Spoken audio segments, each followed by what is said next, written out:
자, 다 같이 기도하시고 우리 구역 공과 시작하겠습니다. 기도하시겠습니다. 사랑의 아버지 하나님, 감사합니다.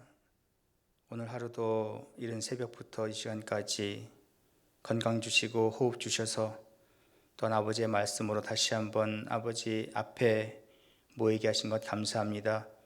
비록 만나서 얼굴을 보며 예배를 드리지 못하지만 은혜 가운데 이렇게 온라인으로나마 아버지의 말씀을 함께 상고하게 하심을 감사합니다. 끝까지 주신 말씀을 놓치지 않고 믿음으로 인내로 끝까지 잘 지켜 반드시 아버지의 나라에 모두 들어가는 저희 모든 직분자들 될 수 있도록 함께하여 주옵소서.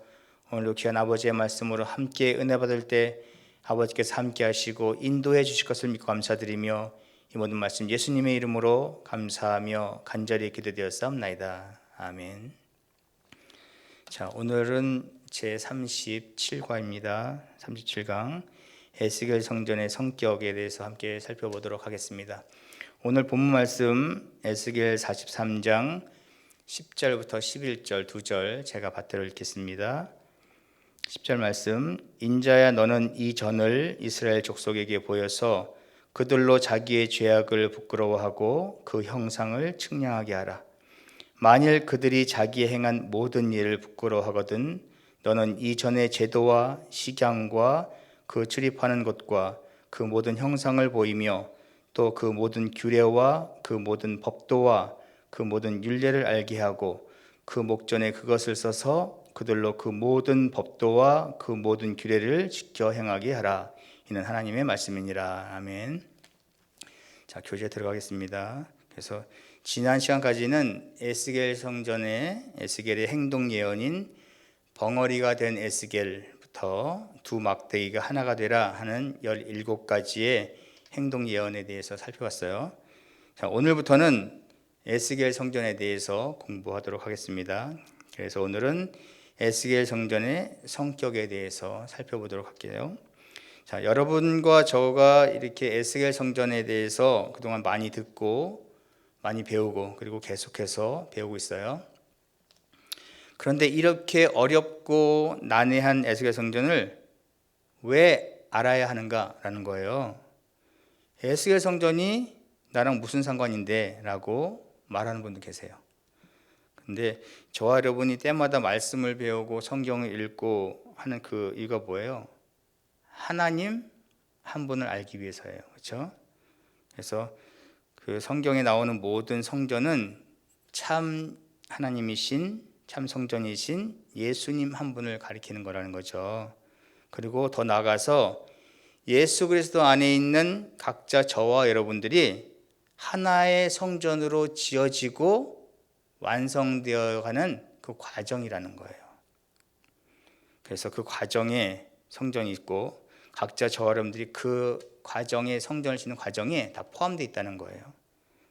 그래서 마지막 때를 살고 있는 저와 여러분들이 반드시 들어가야만 하는, 그리고 마지막 성전인 에스겔 성전을 잘 알아야 그 에스겔 성전에 들어갈 수 있기 때문에 에스겔 성전에 대해서 배우는 거예요. 그리고 이 에스겔 성전은 하나님의 구속 역사에 있어서 마지막 성전이고, 그리고 우리가 반드시 들어가야만 하는 새 예루살렘의 청사진이기 때문이에요. 자, 그래서 저 여러분들이 에스겔 성전에 들어가려면 에스겔 성전이 어떤 곳인지, 어떻게 해야 그 성전에 들어갈 수 있는 등을 대해서 성경의 모든 것을 알아야 한다는 거죠. 그래서 하나님께서 이스라엘 백성들을 징계하시고 또 그 징계로 말미암아 이스라엘 백성들을 떠나시고 바벨론으로 포로가 되게 하셨어요. 그런데 이 패역한 이스라엘 백성을 떠나셨던 하나님께서 절망 중에 신음하는 그 이스라엘 백성들에게 다시 찾아오셨다는 거예요. 다시 찾아오셔서 새 성전을 지으시겠다는 소망의 메시지를 전해주셨다는 것. 이게 중요한 거죠.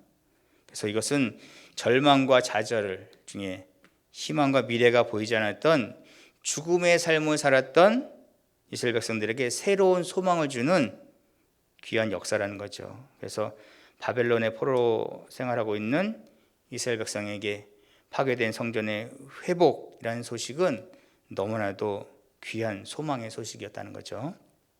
자, 그래서 이번 과에서는 에스겔 성전에 대해서, 성전의 성격에 대해서 살펴보겠습니다. 자, 큰 첫 번째 보세요. 에스겔 성전은 어떤 성전인가? 첫 번째, 정확한, 거기 밑줄에 치수가 제시된 성전이다라는 거예요. 정확한 치수, 숫자. 그렇죠? 그래서 에스겔 성전은 단순히 건축물의 외형만 제시된 것이 아니다라는 것. 그러니까 보이는 형체의 성전만이 아니라는 것. 자, 에스겔 40장 3절부터 4절 말씀에 놋같이 빛난 사람 하나가 했어요. 그러니까 손에 청량이 도구를 가지고 다니며 각 방향별로 좁은 공간부터 큰 공간에 이르기까지 치수를 정확히 측정하여 아주 자세히 기록하고 있다는 거. 그렇죠? 저게 너무나도 많이 배워서 알고 있죠. 그리고 각각의, 교재 보세요. 그리고 각각의 정확한 위치, 각 방의 개수와 그 용도까지 상세히 밝혔다는 것. 심지어 그 제단을 완성한 후 7일 동안 봉헌할 것까지 말씀하셨다는 것. 그 말씀이 에스겔 43장 18절부터 27절에 나와 있다는 거예요. 자, 특히 이 거대한 새 성전이 완성된 이후에 마침내 이 성전으로부터 죽음의 세계를 살리며 치료하는 생명수가 흘러넘치는 모습까지 보게 됩니다. 그랬습니다. 그 말씀이 에스겔 47장 1절부터 12절까지 말씀하고 있어요. 그래서 이와 같이 곳곳마다 치수를 정확하게 청량하고 그 용도까지 상세히 밝혔다는 것. 그래서 성전에서 일어날 엄청난 생명수의 역사를 이스라엘 백성들에게 모두 전해준 것은 예루살렘 성전이 반드시 회복된다는 하나님의 분명히 뜻이 계셨다는 거죠. 그러니까 죽음에서 생명으로 옮기는 그런 과정, 죽을 수밖에 없는 저와 여러분들을 다시 한번 기회를 주셔서 살 수 있는 소망을 주셨다는 것. 더 나아가 성전에서 생명수가 흘러넘침으로 말미암아 영원히 우리가 살 수 있는 생명수 저와 여러분들에게 주셨다는 말씀이에요. 자, 예를 들어서 만약에 그냥 에스겔 성전이 잠실 운동장만한 성전의 크기다라고 하지 않았다는 거예요. 저와 여러분들 직접 본 적도 없고 실제로 지어진 성전은 아니지만 성경에서 자세히 설명하고 있다는 것. 특히 구속사 시리즈 11권에서 정확히 알려주고 계시잖아요. 그래서 저와 여러분들이 그 하나의 에스겔 성전뿐만 아니라 유구한 역사 속에서 세계 최초로 박아브라함 목사님께서는 그 저술하신 구속사 시리즈에서 성경의 모든 역사는 실제로 있었던 역사임을 치수와 연대와 상황과 역사의 모든 것을 통틀어서 자세히 사실을 증명하셨다는 것. 그래서 수치로까지도 증명했다는 거죠. 그래서 성경은 100% 확실한 말씀이고 정확무원 말씀이다라는 것을 수치로도 증명하셨다는 것. 자, 두 번째 보겠습니다. 에스겔 성전은 어떤 성전인가? 두 번째, 이스라엘 백성에게 전해야 하는 성전이다 그랬습니다.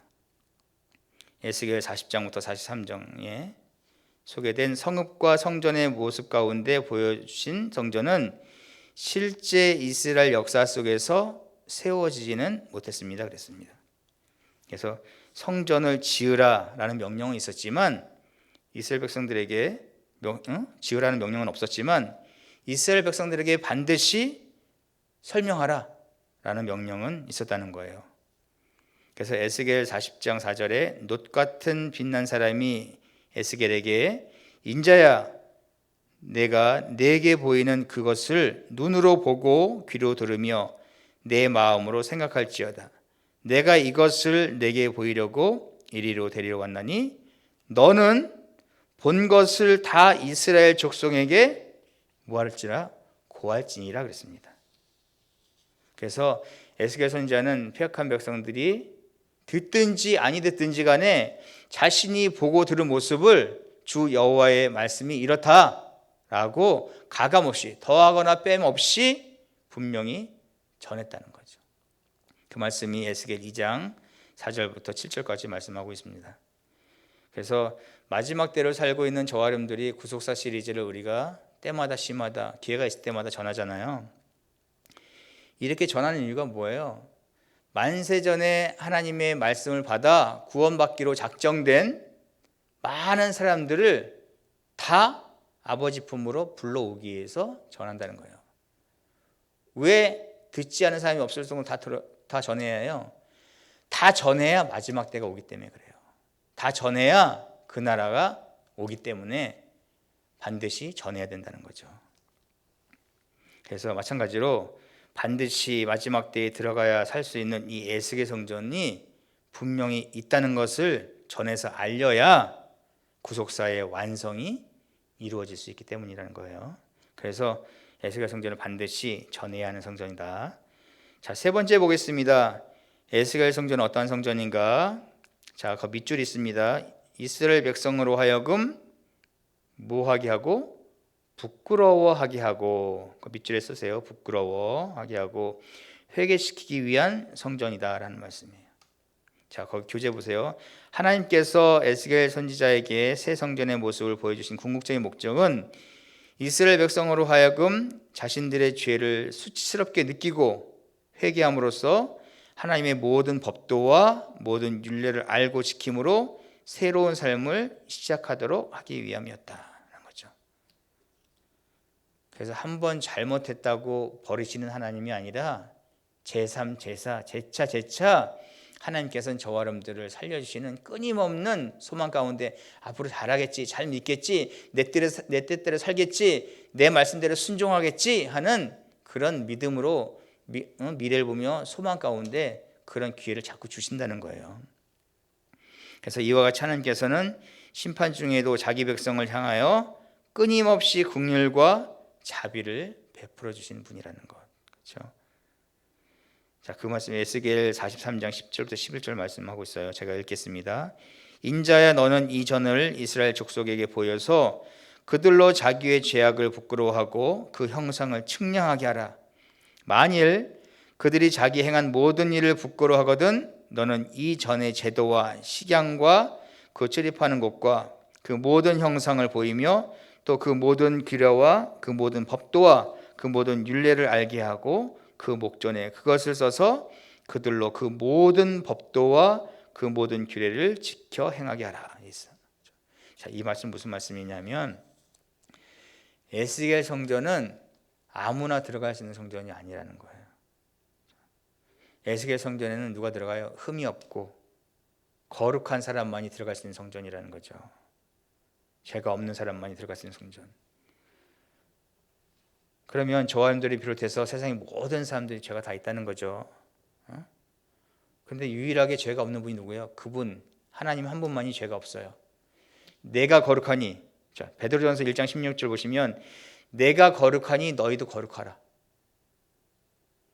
모든 성전에, 특히 에스겔 성전에 하나님이 계신 곳에 하나님이 거룩한 분이 에스겔 성전에 계시기 때문에 나도 하나님처럼 거룩해지지 않으면 에스겔 성전에 들어갈 수 없다는 거예요.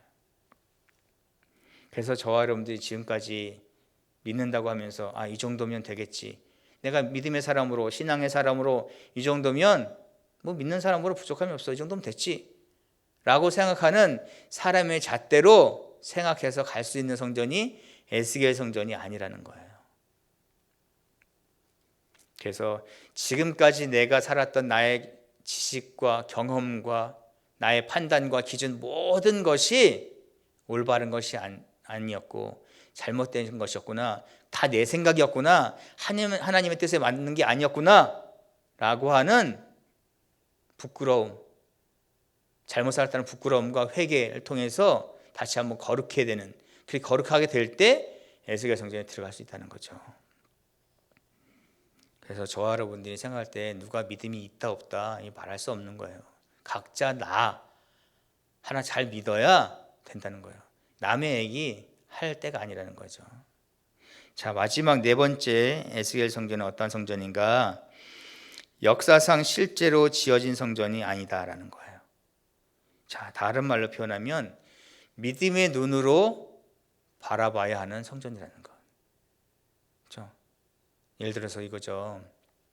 예를 드는 게 아니라 우리가 천국, 그 나라, 영원히 가고 싶고 가야만 하는 그 영원한 천국을 우리 눈으로 실제로 볼 수는 없잖아요. 하지만 그걸 어떻게 봐요? 믿음의 눈으로, 내 마음의 믿음의 눈으로 바라보고 이런 정말 휘황찬란한, 정말 천천만년 살고 싶은 그 나라가 반드시 있다라는 것을 믿음의 눈으로 바라보는 것처럼 에스겔 성전도 뭐예요?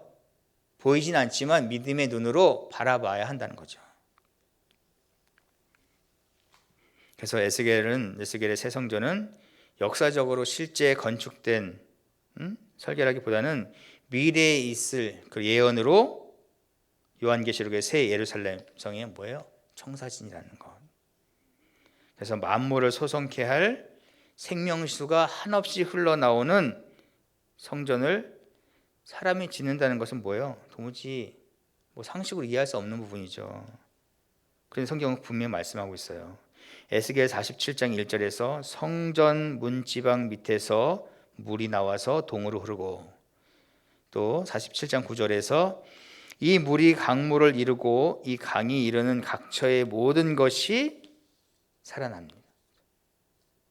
또한 에스겔 47장 12절에서 강 좌우가에는 각종 먹을 실과 나무가 자라서 그 잎이 시들지 아니하며 실과가 끊기지 않고 날마다 새 실과를 맺는다라는 거죠. 그래서 이 모습은 요한계시록에 나와 있는 요한계시록 22장 1절부터 2절 같은 말씀이에요. 또 저가 수정같이 맑은 생명수의 강을 내게 보이니 하나님과 및 어린 양의 보좌로부터 나서 길 가운데로 흐르더라. 강 좌우에 생명나무가 있어 12가지 실과를 맺히되 달마다 그 실과를 맺히고 그 나무 잎사귀들은 만국을 소성하기 위하여 있더라. 이렇게 말씀하고 있어요. 어떤 말씀이에요? 그래서 사람의 상식으로 건물 밑에 물이 나오는 그런 건물을 어떻게 지어요? 그렇죠? 그런 건물에 살 수도 없을 뿐더러 상식적으로 이해가 안 되는 말씀이죠. 그러면 이 에스겔 성전에서 나오는 이 생명수는 어떤 생명수인가 하는 거예요. 첫 번째로 모든 것을 살리는 생명수. 죽을 수밖에 없는 만물이 먹으면 살 수 있는 생명수라는 거예요. 반대로 말하면 이 생명수를 먹고 마시지 않으면 살 수 없다는 거죠. 두 번째로 이 생명수는 어떠한 생명수냐? 한번 잠깐 조금 나왔다 끊어지는 물이 아니라 세상에서 맛볼 수 없는 끊임없이 솟아나는 생명수라는 거죠. 그러니까 우리가 이 끊임없이 나오는 이 생명수를 믿음의 눈으로 바라보고 그것을 우리가 반드시 마셔야만 한다는 거예요. 그래서 이 생명수는 무엇을 말씀해요? 하나님의 말씀을 말씀한다는 거죠. 영원부터 영원까지 동일한 말씀, 한번 말씀하신 것은 반드시 이루어지는 성취의 말씀, 이 말씀만이 저와 여러분들을 살 수 있는 말씀이고 이 말씀을만을 먹어야 저와 여러분이 살 수 있다는 것을 반드시 기억하시기 바랍니다. 자, 결론적으로 말씀을 정리하면 저와 여러분들이 살면서 처음으로 겪고 있는 이 코로나로 인해서 개인과 가정과 직장과 사업이 정말 말로 표현할 수 없을 만큼 힘든 상황에 놓여 있다는 거예요. 그래서 이런 모든 상황 볼 때 저와 여러분들이 살 수 있는 방법은 뭐예요? 오직 아버지만을 의지할 수 있는 것밖에 없다는 거예요. 순간순간 아버지가 나의 생명수가 되어달라라는 우리가 기도를 끊임없이 해야 된다는 거죠. 그래서 이 생명수 되시는 아버지의 말씀을 붙잡고, 그렇죠? 끊이지 않는 생명수가 나오는 그 에스겔 성전에 저와 여러분들이 반드시 들어가야만 하고, 그 들어가기 위해서 지금까지 모든 수고가 있다는 거예요. 그래서 반드시 우리 에스겔 성전에 모두 들어가 정말 영원히 살 수 있는 그 생명수를 먹고 승리하는 저와 여러분 되기를 주님의 이름으로 축원합니다. 자, 기도하겠습니다. 사랑의 아버지 하나님, 감사합니다. 이렇게 화면으로 다시 한번 아버지의 말씀을 같이 상고했습니다. 저희들 주신 말씀을 늘 마음에 새기며 오직 저희들이 살 수 있는 길은 생명수 되시는 아버지의 말씀을 먹는 방법밖에 없음을 알았사오니 끝까지 변치 않는 믿음으로 말씀만을 사모하고 지금도 살아 역사하시는 우리 아버지만을 믿으며 끝까지 인내로 승리하는 저희 모두가 되게 하여 주시옵소서. 나머지 시간도 그날을 갈 때까지 지금까지 지켜주신 것처럼 끝까지 지켜 승리하게 해주실 줄 믿고 감사드리며 이 모든 말씀 예수님의 이름으로 감사하며 간절히 기도드렸사옵나이다. 아멘. 자, 잠깐 광고 말씀드리면요, 이렇게 구역 공과를 하지만 구역장님들이 반드시 구역원들에게 전화 통화를 하시든 직접 찾아가시든 해서 같이 말씀을 산고해서 항상 말씀으로 생활하는 게 중요해요. 자꾸 사람이 안 보면 마음도 멀어지고 몸도 멀어지는 것처럼 하나님의 말씀도 내가 가까이 하지 않으면 반드시 멀어진다는 거예요. 그래서 사명감 가지시고 우리 구역원들에게, 그 구역원들에게 반드시 전해서 반드시 믿음으로 승리하는 또 한 주간 될 수 있도록 수고해 주시기 바랍니다. 자, 주기도문 하시고 구역 공과 마치겠습니다. 하늘이신 우리 아버지여, 이름이 거룩히 여김을 받으시오며 나라의 임하옵시며 뜻이 하늘에서 이루어진 것 같이 땅에서도 이루어지이다.